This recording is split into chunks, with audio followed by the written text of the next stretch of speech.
সৃষ্টি হলো বিশ্বব্রহ্মাণ্ড? দশমহাবিদ্যা কি? কে পরম ব্রহ্ম? বন্ধুরা, আমাদের চ্যানেলে তোমাদের স্বাগত। আমি তৃষা। আজ চলে এসেছি তোমাদেরকে এইসব বিষয়ে বিভিন্ন তথ্য শেয়ার করার জন্য। মহাবিদ্যা, যার অর্থ পরম জ্ঞান বা পরম শক্তি, আর দশমহাবিদ্যা হলো সেই পরম জ্ঞানেরই 10টি রূপ। এখানে পরম জ্ঞান হলেন দেবী আদিশক্তি বা দেবী আদি পরাশক্তি। দেবী সতী অর্থাৎ দেবী পার্বতীর পূর্বজন্মে তিনি যখন ওনার পিতা দক্ষ আয়োজিত যজ্ঞে যেতে চান, তখন মহেশ্বর ওনাকে অনুমতি না দিলে দেবী ধারণ করেন 10টি রূপ এবং তা দিয়ে মহেশ্বরকে ঘিরে ফেলেন। এতে মহেশ্বর ভয় পেয়ে দেবীকে অনুমতি দিতে বাধ্য হন। যদিও এই দশ মহাবিদ্যা সৃষ্টির শুরু থেকেই যখন ছিল না কোনো গ্রহ, কোনো নক্ষত্র, কেবলমাত্র ছিল গভীর আধার, সেই আধারেই দেবী আদিশক্তি বিদ্যমান ছিলেন নিরাকার রূপে। পরে দেবী সৃষ্টির কারণ হেতু ধারণ করেন সাকার আকার। দেবী তার দেহ তেজ থেকে সৃষ্টি করেন 3 মহাশক্তি বা ত্রিশক্তি, যারা হলেন দেবী মহাকালী, দেবী মহাসরস্বতী ও দেবী মহালক্ষ্মী। এরপর দেবীর মনে হলো ওনার প্রয়োজন এক অর্ধাঙ্গের, যিনি দেবীর সহায়ক হবেন বিশ্বব্রহ্মাণ্ড সৃষ্টিতে। তাই তিনি নিজ দেহের ডান অংশ থেকে উৎপত্তি করেন এক দেবের, যিনি হলেন কাল বা পরম ব্রহ্ম। এই পরম ব্রহ্ম কিন্তু ব্রহ্মাদেব নন, দেবী আদিশক্তির পতি। এরপর দেবী আদিশক্তি ও কালের মিলনে সৃষ্টি হয় ত্রিদেব, অর্থাৎ ব্রহ্মা, বিষ্ণু ও মহেশ্বর। এরপর দেবী তাদের গুণানুসারে তাদের কার্য, দায়িত্ব ও স্ত্রী দান করেন। দেবী ব্রহ্মাদেবকে দেন সৃজন অর্থাৎ সৃষ্টির দায়িত্ব, ওনার স্ত্রী হলেন দেবী মহা সরস্বতী। দেবী বিষ্ণুদেবকে দেন পালনের দায়িত্ব, ওনার স্ত্রী হলেন দেবী মহালক্ষ্মী। এরপর দেবী মহেশ্বরকে দেন অধর্ম অর্থাৎ পাপ বিনাশের ও ধ্বংসের দায়িত্ব, ওনার স্ত্রী হলেন দেবী মহাকালী, যিনিই আবার অবতার রূপে কখনো সতী, কখনো পার্বতী। দেবী আদিশক্তি সৃষ্টির রচনা, পালন ও ধ্বংসকার্যে সাহায্য করেন ত্রিদেবকে দশমহাবিদ্যা রূপেই। এই 10টি মহাবিদ্যা হল কালী, তারা, ষোড়শী বা ত্রিপুরা সুন্দরী, ভুবনেশ্বরী, ভৈরবী, ছিন্নমস্তা, ধূমাবতী, বগলা, মাতঙ্গী ও কমলা। সমগ্র সৃষ্টির মূলে রয়েছেন দেবী কালী, যিনি সকল সৃষ্টির আধার। দেবী যখন বিশ্ব সৃষ্টি করেন তখন তিনি দেখেন তা সম্পূর্ণ জলপূর্ণ এবং তিনি ভাবেন প্রাণ সঞ্চারের জন্য প্রয়োজন ভূমিভাগ। তখন দেবী মহামায়া রূপে যোগনিদ্রায় আচ্ছন্ন বিষ্ণুদেবের কর্ণমাল থেকে সৃষ্টি করেন 2 অসুর, মধু ও কৈটব। পরে তিনিই আবার বিষ্ণুদেবের অনুরোধে এই 2 অসুরকে নিজ তেজ দ্বারা ভস্ম করেন, যা থেকে সৃষ্টি হয় ভূমিভাগ। কিন্তু ভূমির সৃষ্টি হলেও প্রাণ সৃষ্টির জন্য তা পর্যাপ্ত নয়। পুরো বিশ্ব তখনও ভীষণ শীতল, যা প্রাণের সঞ্চারে একদম অনুপযোগী। ফলে এমন কিছু দরকার যা শীতলতা কমাতে পারে। তখন দেবী তারারূপে নিজ তেজ হতে সূর্যদেব অর্থাৎ সূর্যের জন্ম দেন, যা এই বিশ্বে হয়ে ওঠে শক্তির মূল উৎস। কিন্তু সূর্যের তাপকে নিয়ন্ত্রণ না করলে তাপের ভারসাম্য বিঘ্নিত হবে। তাই দেবী কুষ্মাণ্ডা রূপ ধারণ করে সূর্য মধ্যে বিরাজ হন। উষ্ণতার সৃষ্টি হলেও এখনও তা পর্যাপ্ত ছিল না প্রাণের সৃষ্টির জন্য, প্রয়োজন ছিল আরও নানা উপাদানের।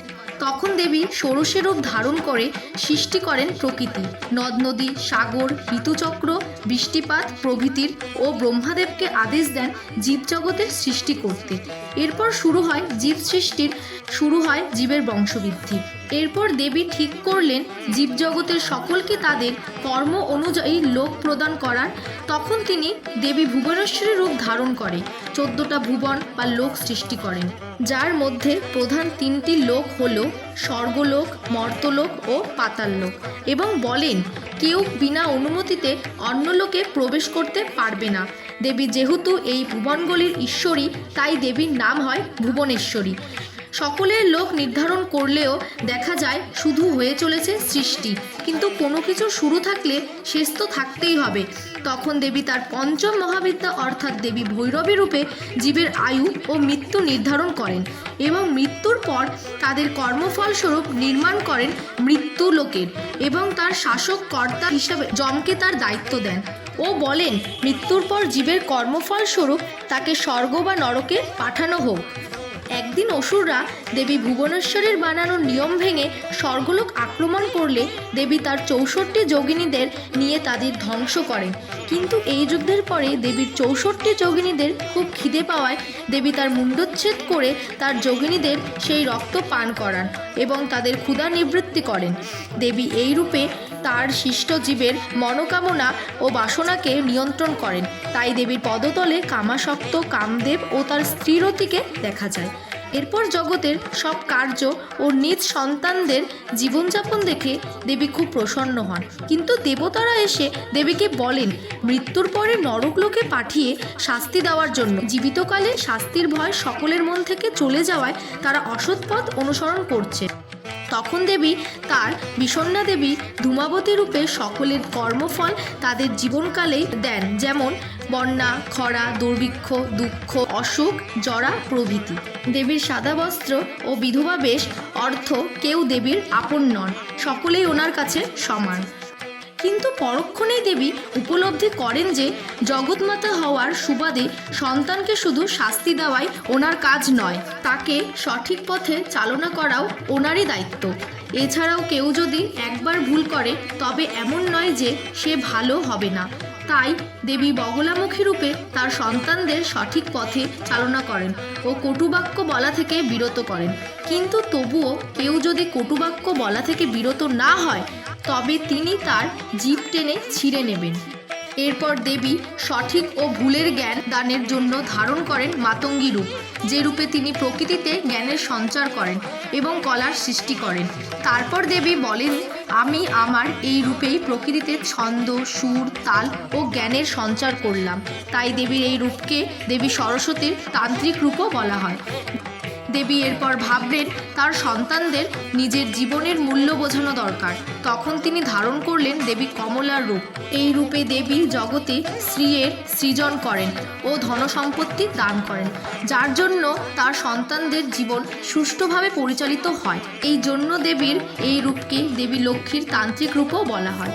এইভাবেই দেবী আদিশক্তি বা দেবী মহাবিদ্যা ওনার দশমহাবিদ্যার রূপ দ্বারা সৃষ্টিকাল থেকে এখনও পর্যন্ত আমাদের জীবন ও সমগ্র কার্য পরিচালনা করছেন। এবার আপনাদের মনে হতেই পারে এই দশমহাবিদ্যার পুজো করবেন। হ্যাঁ, এই দেবীদের পুজোও হয় আর তা সাধারণভাবেও করতে পারেন, কোনো ভয়ের ব্যাপার নেই। শুদ্ধ চিত্ততে মাকে ডাকলে তিনি নিশ্চয়ই সাড়া দেবেন। বন্ধুরা, আজকের মতো এইটুকুই। ভিডিওটি ভালো লাগলে লাইক, শেয়ার ও সাবস্ক্রাইব করতে ভুলবেন না। ধন্যবাদ।